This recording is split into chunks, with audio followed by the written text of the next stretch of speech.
Boa tarde, pessoal. Hare Krishna. A gente está com o microfone novo hoje, então antes da gente começar a falar, tá tudo tranquilo? Vocês estão ouvindo? Instagram tá ouvindo? Tá ouvindo? Então, beleza. Então vamos ler a pergunta de hoje, que é duas em uma. Krishna fala no capítulo 5 da Bhagavad Gita que devemos seguir o Dharma sem apego aos resultados. Mas como alcançar isso na prática? E como não ter apego aos resultados quando queremos ter bons resultados para servir melhor? E por que não podemos desfrutar dos bons resultados do nosso próprio Dharma, né? Então, pergunta interessante. Se eu tenho que, assim, ser desapegado quando eu cumpro o meu Dharma, mas ao mesmo tempo eu tenho que cumprir o meu Dharma com qualidade, eu tenho que ser apegado a ele, né? Como que eu vou fazer algo com qualidade se eu não estou apegado a isso? Então, parece ter, assim, um pequeno paradoxo aí nessa questão do desapego do Dharma. E aí a resposta para isso, que a gente vai detalhar, mas a ideia é muito simples, né? Por exemplo, quando a gente tem um filho, né? Assim, quando você tem um filho, você tem que ser apegado ao filho para cuidar bem dele, né? Para garantir que ele esteja saudável, que vai ter comida na mesa, tudo isso, você precisa estar apegadão, assim, ao seu filho, né? Você tem que estar o tempo todo preocupado e vigilante com a criança, né? É preciso muito apego, né? Tanto nós somos programados biologicamente, fisiologicamente, para ter apego profundo pelos nossos filhos, porque sem isso eles não sobreviveriam, porque assim dá muito trabalho cuidar dos filhos e para você poder cumprir todo esse trabalho, toda essa cota, essa carga de trabalho, você precisa estar apegado ao filho, né? Ao mesmo tempo, você não pode cuidar do seu filho assim apegado ao resultado do cuidado que você está tendo, assim, que você quer escolher a profissão que ele vai ter no futuro, que você entende qual o melhor futuro que ele pode ter, que ele vai cursar medicina e escolher com quem ele vai namorar e casar, e em qual país ele vai morar. Esse tipo de apego você não pode ter se você quer ter uma relação saudável com o seu filho. Então, quando a gente cria um filho, você tem que ser, assim, ter uma espécie de apego desapegado. E é a mesma coisa o Dharma, né? O Dharma você vai ter que cumprir a sua missão, você vai ter que viver essa sua vocação e você tem que estar apegado àquilo, né? Com certeza. Mas ao mesmo tempo, assim, o Dharma, ele é feito para nos ajudar a entendermos que não somos os controladores, né? Que o controlador só é um, só Deus é o controlador supremo de tudo. Então, se a gente faz o Dharma, a gente tenta cumprir nossa missão, tenta viver o Dharma super apegado a controlar todas as circunstâncias onde a gente vai executar a nossa missão e tudo mais, você basicamente está ferindo a essência do Dharma, né? Você está escapando da coisa mais importante desse processo. Então, o ponto, né, é que a gente tem que cumprir o Dharma muito apegado em fazer o nosso melhor, muito apegado em fazer a nossa parte, em fazer tudo o que está ao nosso alcance para poder cumprir nossa missão, mas ao mesmo tempo desapegado dos resultados, né? Se a gente for lá e fizer a nossa missão e ninguém apreciar e aparentemente não tiver fruto nenhum, né? Isso não resultar em nada, tudo bem, você foi lá e fez a sua parte. Né? Então, assim, a gente não tem que fazer o nosso Dharma, né? O desapego que Krishna fala é nesse sentido. Você não tem que fazer o seu Dharma esperando que as pessoas vão te reconhecer ou que você vai ganhar algo por isso. Você tem que fazer só por fazer. Como Krishna fala, né? Labala Bodhaya Jayo. Lute por lutar sem se preocupar com vitória ou derrota. Ele fala isso pra Arjuna. Luta. Seu dever é lutar. Seu dever não é ganhar a batalha. Seu dever é só lutar. Então ele fala, só luta. Só seja um instrumento meu no campo de batalha, né? E aí esse é o ponto principal. Quando Krishna fala do desapego no Dharma, Krishna fala sobre essa ideia do Dharma como uma missão na nossa vida no capítulo 3 da Bhagavad Gita, que é chamado Karma Yoga. Karma Yoga é isso, é yoga de karma, yoga da ação. Né? Você tem que ir lá e agir no mundo. Né? Não adianta só você ficar contemplativo, entendendo qual é a realidade desse mundo. Não, você tem que ir lá e agir no mundo. Então, Karma Yoga. E aí depois no capítulo 4 ele explica Jnana Yoga, Yoga do conhecimento. E aí depois no capítulo 5 ele junta as duas coisas, junta a ideia de ação, mas uma ação sábia, uma ação pautada, balizada pelo conhecimento. E aí no capítulo 5 ele vai explicar Karma Sannyasa Yoga, a yoga da ação com desapego. Né? Então a ideia é essa, a gente tem que agir pro prazer de Krishna. E o nosso apego, a nosso desfrute, a nossa felicidade no Dharma tem que ser em fazer o Dharma, em fazer o que nós temos que fazer, né? Em cumprir a nossa missão e não qual consequência isso vai ter no mundo, qual consequência isso vai ter pra gente, não, né? E aí, esse desapego, ele vai se manifestar de 4 formas, tem 4 coisas assim que a gente vai precisar praticar para a gente poder obter o desapego necessário para a gente viver o nosso Dharma. Primeira coisa, a gente vai viver o Dharma usando esse corpo, né? E o primeiro ensinamento de Krishna Bhagavad Gita é não somos o corpo, somos a alma. Então a gente entende esse ponto muito prático, quer dizer, muito filosófico, né? A gente entende que nós não somos o corpo, mas viver como se não fosse o corpo é algo assim muito mais complexo, né? E a gente fica pensando, caramba, como que eu vou entender que eu não sou o corpo? Como que eu vou entender que eu sou a alma? Como que eu vou desapegar do corpo? Parece uma coisa assim muito longínqua, muito distante, muito utópica, né? Que só assim um yogi muito avançado que está nos Himalaias vai viver como se ele fosse alma e não fosse o corpo. Mas quando a gente vive de acordo com o nosso Dharma, a gente tem que realmente desapegar do corpo em um sentido, em dois sentidos, na verdade, né? Que assim, a gente tem que cuidar muito bem do nosso corpo, porque o corpo é assim, a ferramenta que a gente tem para poder executar o nosso Dharma nesse mundo, né? Krishna até fala no capítulo 16 do Bhagavad Gita que quem maltrata o próprio corpo, na verdade, está ofendendo o próprio Deus, ofendendo o Deus que existe como a super-alma, né? Assim, a partícula divina que existe no nosso coração. Então ele fala, esse corpo nem é seu, esse corpo é de Deus, esse corpo é uma ferramenta divina, né? Você tem que usar esse corpo como um veículo para cumprir um propósito maior. Então você não pode tratar ele mal, muito pelo contrário, você tem que cuidar, preservar o seu corpo. Então, isso é uma espécie de desapego, né? Você tem que cuidar do corpo, mesmo quando você não quer. Você tem que, assim, se alimentar. Krishna vai falar no capítulo 9, né? Você tem que... Um yogi, de verdade, ele não come nem de mais, nem de menos. Ele não dorme nem de mais, nem de menos. Ele não tem entretenimento, diversão nem de mais, mas também não tem de menos, né? Então, assim, isso já é um tipo de desapego. Eu tenho que cuidar muito bem do meu corpo, mesmo sem querer, porque dá um trabalho cuidar do corpo, né? Preservar o corpo, fazer a manutenção dele. É algo chato, né? Mas você tem que cuidar do corpo desapegadamente, né? Porque você tem que entender que, bem, esse corpo é a ferramenta que Deus me deu para eu cumprir uma missão.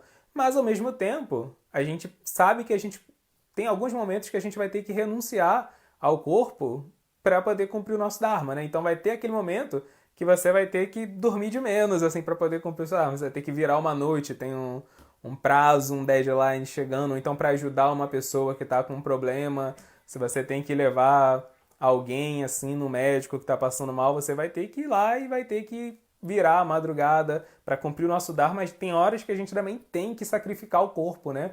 Agora, por exemplo, todos os médicos, enfermeiros assim que estão trabalhando assim de forma muito heróica por causa da Covid, estão indo lá, né? Estão tendo que trabalhar, estão tendo que se expor, estão tendo que encarar de frente um perigo, mas não é um perigo desnecessário. Não estão maltratando o corpo de forma desnecessariamente. Eles estão cumprindo o Dharma. Então também existe isso, né? A gente também pode cair por outro lado. Querer preservar muito a nossa saúde, o bem-estar do nosso corpo e não usar ele para o Dharma. Aí o corpo se torna inútil e a nossa consciência se torna totalmente material, né? Segundo chega a hora da gente realmente sacrificar o bem-estar do nosso corpo para cumprir o Dharma, você não faz isso, aí é algo também exagerado. Então os dois extremos são prejudiciais, né? Você negligenciar o corpo, porque o corpo é o instrumento que você tem para cumprir o seu Dharma. E você valorizar demais o corpo, hipervalorizar, né? E não usar ele na hora correta, é um problema também, né? Então esse é o primeiro desapego.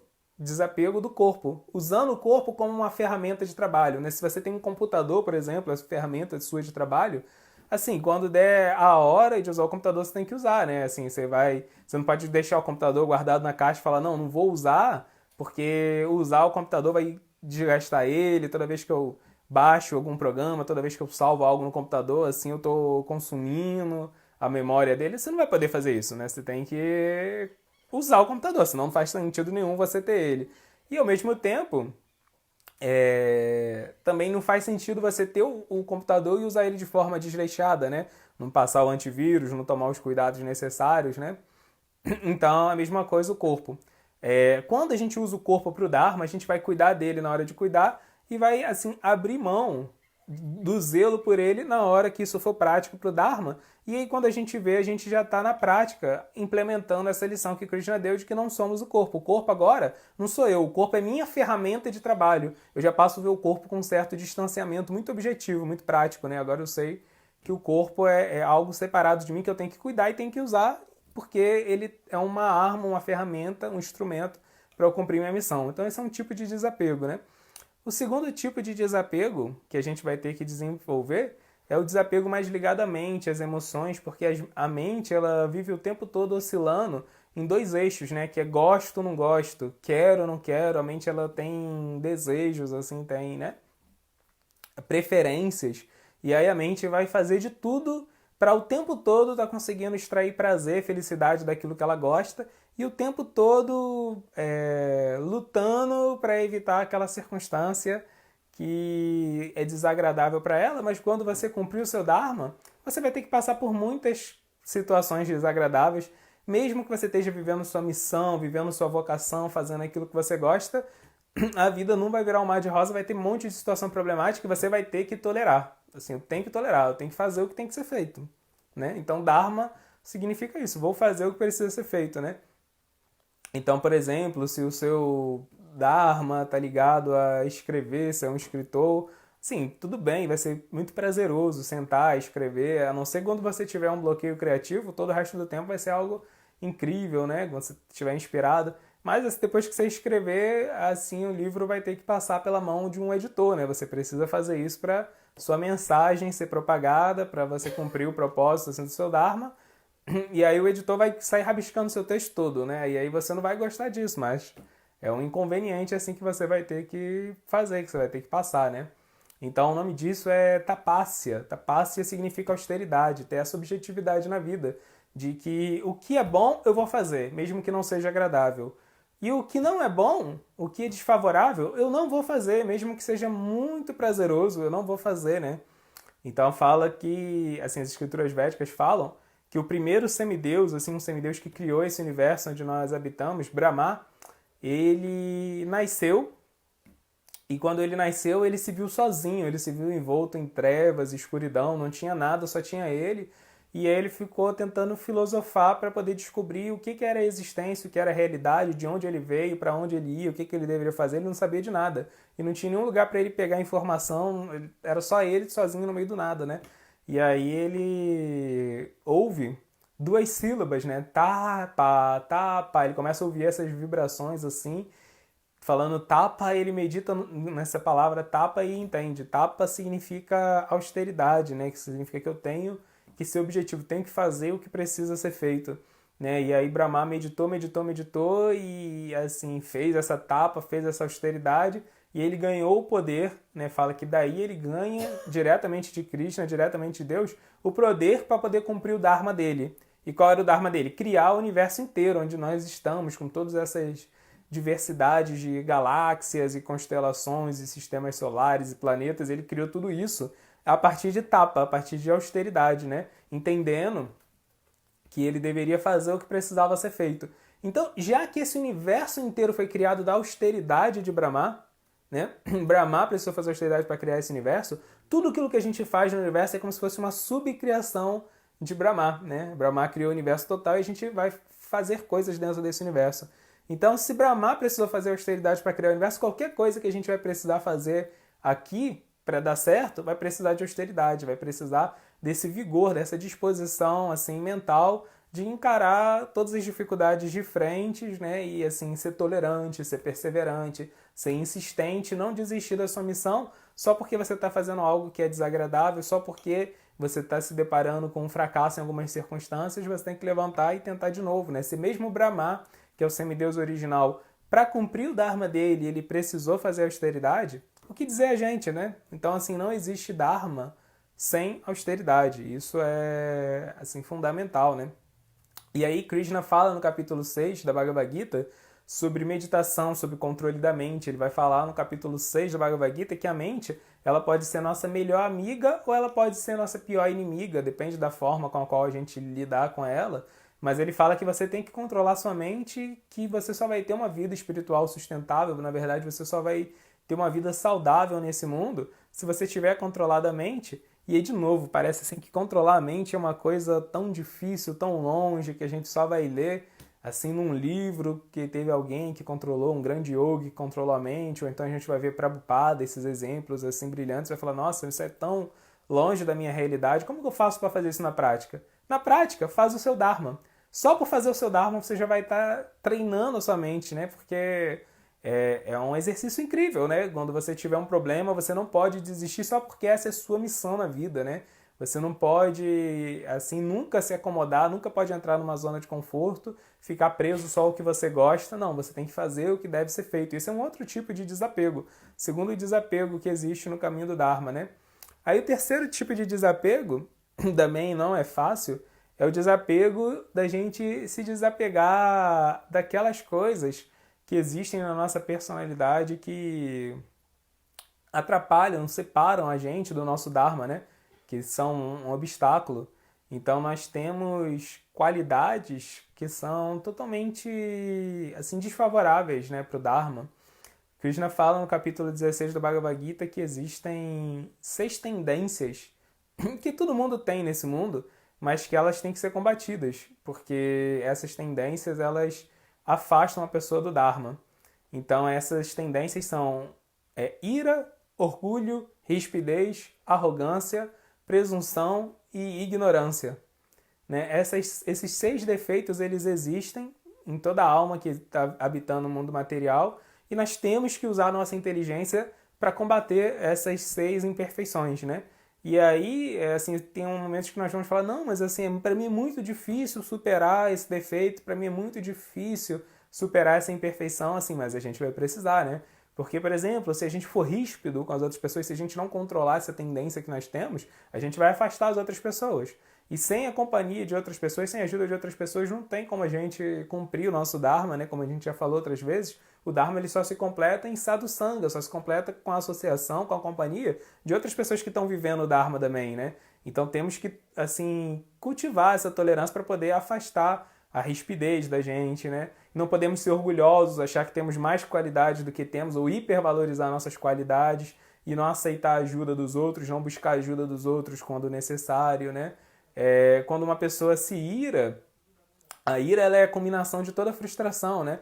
Então, quando uma pessoa se ira, como Krishna fala na Bhagavad Gita, 2 vezes, quando a pessoa está irada, ela perde a memória dela, ela trata mal uma pessoa que ajudou ela outras vezes, ela esquece que ela já cometeu aquele erro outras vezes no passado e como aquilo foi ruim para ela. Então, assim, temos que combater essas imperfeições na gente e a gente tem, assim, que fazer esse exercício de analisar a nós mesmos, né? Que usando a nossa inteligência, a nossa discriminação, nosso discernimento, procurar na gente essas imperfeições e combater elas, desapegarmos, né? Nos desapegarmos das nossas imperfeições, o que também não é um trabalho fácil. E por fim, o último desapego que a gente tem que cultivar é o desapego do ego. Porque quando a gente cumpre o nosso Dharma, muitas vezes nós temos que ser, né? O ego, ele faz com que a gente assuma uma persona nessa vida. E a gente quer viver aquela persona, mas tem horas que nós não podemos, né? Por exemplo, se a gente assume uma persona de uma pessoa tímida, eu sou tímido, né? E tal. Aí tem uma hora que você precisa falar em público, tem uma hora que você tem que se expor para poder viver o seu Dharma. Você fala, não, eu não posso fazer isso porque eu sou tímido, eu não vou fazer, eu tenho dificuldade, eu sou tímido. Cara, você não é tímido, quem é tímido é o seu ego. Porque a alma ela tem todas as qualidades para cumprir o Dharma. Então se tem algo, assim, se existe um traço na sua personalidade que está atrapalhando você a viver o seu Dharma, é o ego. Então a gente também tem que desapegar do ego. Isso é o ponto de Arjuna na Bhagavad Gita, né? Ele quis ser pacífico. Não, eu vou ser pacífico, eu não vou participar dessa batalha. Krishna falou, que pacífico o quê, irmão? Você é um guerreiro, você tem que ir lá, tem que lutar. Você desapega de ser pacífico, né? Então até as nossas qualidades, quando elas atrapalham a gente a viver o nosso Dharma, porque isso pode acontecer, esse mundo é um mundo de dualidades, né? E esse mundo de dualidade, até as coisas boas, até as coisas assim, favoráveis podem se tornar desfavoráveis, porque esse mundo é assim mesmo, muito louco.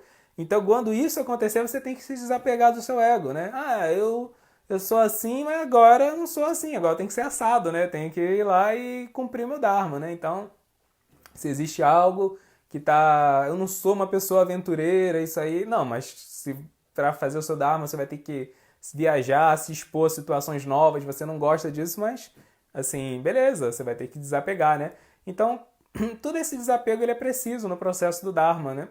Então a gente não pode viver o Dharma só, assim, viver a nossa vocação na situação que a gente idealizou. Esse desapego que Krishna está falando, né? Que o Dharma não é só a sua vocação. O Dharma é sua vocação aplicada ao projeto de Krishna, aplicado assim ao projeto que Deus fez para sua vida, para você ajudar o mundo, para você servir o mundo. E aí a gente tem que desapegar de todas essas coisas, né? E temos, como eu falei no começo, desapegar dos resultados de seguir o Dharma, né? Temos que fazer o Dharma só por fazer. E aí a outra parte da pergunta, essa pergunta por acaso foi enviada pela Damodara, minha esposa. Então ela perguntou assim, e eu não tenho o direito de ser feliz cumprindo o meu Dharma, né? Tem, Krishna fala, você tem o direito de ser feliz cumprindo o seu Dharma, você mais do que isso, você deve. O que você não deve é buscar essa felicidade com o sucesso do Dharma, né? Assim, o sucesso ou o fracasso fica por conta de Krishna, porque a gente tem a nossa própria visão do que é sucesso e do que é fracasso por causa da influência que a gente recebe do ego, né? Então a gente tem uma visão enviesada do que é o sucesso e do que é o fracasso, porque da perspectiva de Krishna, sucesso é cumprir o Dharma e fracasso é não cumprir. Então, assim, se você está cumprindo, você já é bem-sucedido, e isso tem que te caber, isso tem que ser a fonte da sua felicidade. Só o fato de você já estar vivendo o seu Dharma, para você já tem que bastar, né?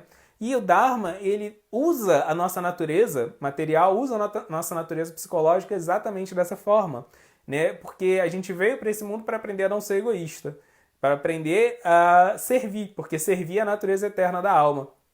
Então, quando a gente está vivendo o nosso Dharma, a gente está usando a nossa vocação, né? Isso é um ponto sempre importante, eu já falei hoje, falei outras vezes, mas é importante distinguir que o Dharma não é a nossa vocação, mas nossa vocação aplicada no projeto de Krishna. Mas a nossa vocação, ela tem um elo psicológico, assim, ela faz parte da nossa psique de uma forma tão forte que quando você está vivendo a sua vocação, isso te satisfaz, né? Por exemplo, um músico de verdade, ele fica feliz só de estar compondo, mesmo que não tenha ninguém ouvindo, mesmo que ninguém não vá ouvir. Mas e aí a gente está vivendo a nossa vocação, isso deixa a gente feliz, mas aí você vive sua vocação servindo a Deus e servindo ao mundo.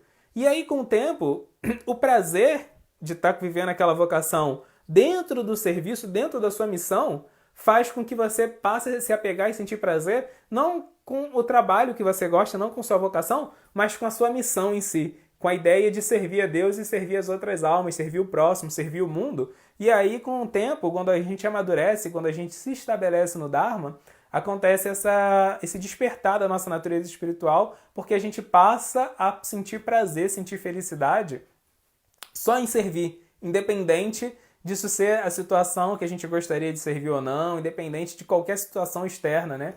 Então, isso é um processo gradual, mas esse é o processo, essa é a forma com a qual o Dharma nos conduz, de um estágio de egoísmo até um estágio de plena satisfação e de pleno despertar espiritual, né?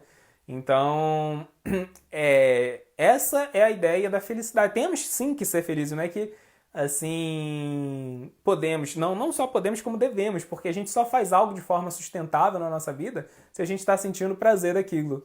E o Dharma deve ser algo totalmente sustentável, temos que viver ele para sempre. Na verdade, viver significa seguir o nosso Dharma. Então é isso, pessoal. Tem alguma pergunta? Eu tenho, mas nas redes não. Eu não sei se vai ouvir, então se você quiser repetir. O nosso Dharma vai estar de acordo com... Ele vai estar em harmonia com a nossa natureza? Porque, por exemplo, até que ponto a gente consegue ter esse desapego, tipo, do ego?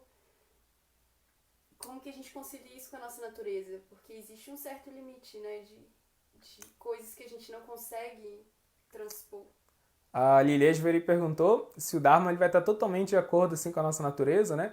Porque a gente tem limites psicológicos, assim, tem barreiras, tem dificuldades que nós temos que assim, a gente pode se esforçar e chegar no nosso máximo e a gente não consegue passar por aquilo, né? Então, assim, se o Dharma é esse desafio constante, está sempre superando a nossa própria natureza. E aí que tá, né? O Dharma, ele é muito interessante, porque ele é muito equilibrado, né? O Dharma, na verdade, ele morde e assopra. Ele te desafia, né? Existe até o que é chamado de Dharma de emergência. Dharma de emergência é quando você tem que fazer algo que não tem nada a ver com a sua natureza, mas é o seu dever naquele momento, né? E aí, por exemplo, imagina, você não é um bombeiro, né? Mas você vê que a casa do lado tá pegando fogo e tem uma pessoa assim lá e você tem chance de ajudar, uma criança, por exemplo. Você não é um bombeiro, mas você pode ir lá dar um chute na porta, tirar a criança de lá enquanto os bombeiros não vêm. Assim, existe algo que você pode fazer. você não é um bombeiro, você não vai fazer isso, sair por aí tentando ser um bombeiro, mas aquela é uma situação de emergência, né, onde você pode ajudar, só você pode ajudar, os bombeiros estão longe e, assim, tudo bem, você tem que se submeter a uma situação totalmente extrema, porque é uma emergência, né? Então, assim, uma coisa que acontece na nossa vida são esses dharmas de emergência, quando você precisa fazer algo que é totalmente fora da sua natureza, mas você precisa fazer, e esses são momentos onde a gente cresce muito, né? Assim, porque envolve uma renúncia muito grande, né? Envolve, assim, uma superação muito grande, mas por outro lado, imagina se a gente vivesse na emergência, né? Imagina se todo dia que você deitasse para dormir ou que você fosse cozinhar, pegasse um fogo numa casa na sua vizinhança, se você tivesse que sair correndo, chutando porta, salvando criança, você ia ficar paranoico, né? Você ia ter um problema psicológico seríssimo, né? Então não dá para viver na emergência. Então, a emergência ela não acontece toda hora, senão, então o que acontece é que o Dharma ele vai se manifestar de forma desafiadora, você vai ter que passar seus limites e quando você assim tiver que desafiar seus limites, algo vai acontecer que você vai ter que se render a Deus, você vai ter que pedir ajuda para Deus. Né? Esses limites que são testados constantemente quando a gente segue o Dharma, essas situações de emergência, são aquela situação que você fala, Deus, Krishna, eu não posso fazer isso aí está totalmente fora do meu alcance. É aquela hora que você se reconhece pequeno, que você se reconhece incapaz e você tem que se render de verdade, né? Então, assim, é só nas situações extremas que a gente se rende de verdade. A rainha Kunti, a mãe de Arjuna, ela até fala isso. Ela fala que só uma pessoa desamparada possui devoção sincera, né? Porque quando a gente está desamparado, é aí que o bicho pega, que você pede ajuda para Deus com o coração aberto de verdade, né? Então, esses momentos extremos, essas dificuldades, essas necessidades de superação, elas são fundamentais, né? Porque senão a gente não ia ter essa sensação de desamparo para a gente poder se render a Deus de verdade. Por outro lado, o Dharma ele compensa isso permitindo com que a gente use a nossa natureza a maior parte do tempo para poder cumprir a nossa missão. Né? E nesses momentos, a gente vai experimentar outro tipo de conexão com Deus, onde tipo, você sente que Ele realmente está assim, dando prazer para você, permitindo com que você viva a sua verdadeira identidade psicológica nessa vida, né, e tudo mais. Então, assim, esses dois extremos, eles são constantemente... eles se revezam constantemente, né? A nossa vida, ela oscila entre esses polos para a gente poder experimentar esses dois tipos de conexão com Deus, esses dois tipos de yoga. Né? Então, o Dharma, sim, ele tem a ver com a nossa natureza, mas tem momentos que ele exige transcendência da nossa natureza psicológica para a gente acessar a nossa natureza real, que é a natureza espiritual, que é a natureza de servo.